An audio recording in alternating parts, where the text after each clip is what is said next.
Hi, it's me, Bill Patton with Visual Training for Tennis. And today we're going to talk a little bit about the mind body connection part of your vision. I was just reading an article this morning about how your brain obviously communicates to your heart to send the signals that you're not even thinking about. Your brain sends a signal to your heart to keep it beating. A lot of other signals throughout your body to keep your organs doing what they do. And what people don't realize is that your heart also sends signals back to your brain. Its signal about what it's going through. When you are performing at a high level and your heart rate gets to a certain level, then it sends a signal to your brain about whatever's happening. A couple of things that are very interesting theories that I have. After a difficult point, your heart rate can easily be 160 to 180 beats per minute. And this has been measured. There's been some research done on the intensity of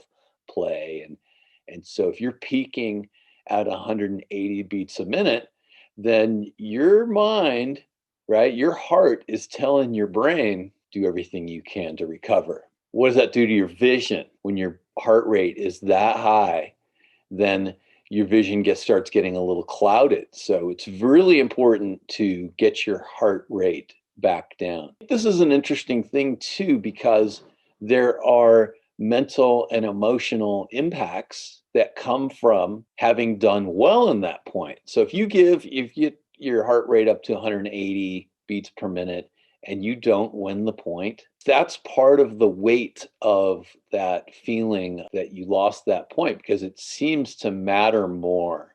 Even though if your opponent double faults on the next point and you expend no energy, then the score is even for the last 2 points. So it's a very interesting, one thing that happens as people get nervous, they find that in these sort of emergency situations, your brain sends the signal squint and to do all these other things that are maybe maladaptive. But what you want to do is you want to return to being as calm as you can, as quickly as you can. And that's going to help a lot of different things. I have one other point, and this is a pet theory that I have, is that part of the reason why people don't come to the net as much as they should or could, the research shows that when people play a high intensity point at the net, heart rates can go to 180 to 200 beats a minute, which is, very close to maximum possible heart rate. I don't know. What is the impact of having your heart rate at 200 as opposed to 180? 180 feels like one thing,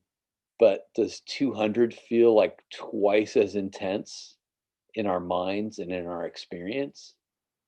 Could be 5 times. I mean, tell me what you think. I'm spitballing here, but it does seem to have sort of an exponential feeling. I mean, if you end the point at 160 and you go to 180 on the next point, I'm thinking that feels twice as intense, and then, at least, and then to go to 200 could be devastating. And then if you do that and you miss the volley, I mean, you see the reactions of people after they've played a fantastic point at the net, super high intensity, and then they lose the point. That negativity sort of clouds your vision. So being able to mentally and emotionally recover so that you can then be fully present going into the next point, that's a major challenge in those situations. So there's this interconnectedness, and this is going to be something that comes out in the fourth edition. The true 4.1 edition of the book is the interconnectedness of everything. Obviously, the number one manifestation that we're looking at is how does it affect your vision,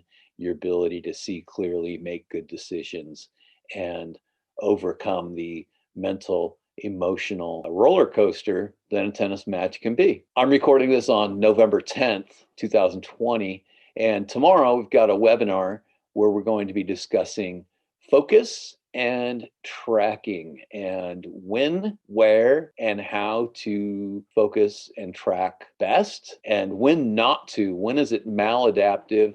And then we'll also start talking a little bit more about how people differ and some of the mysteries. Why do some people focus here and why do some focus there? Why do some track differently? There's a link below. Click that link, invitation to the webinar tomorrow, and then you'll get the Zoom link right in your email, and we'll take it from there. All right. Thanks for watching.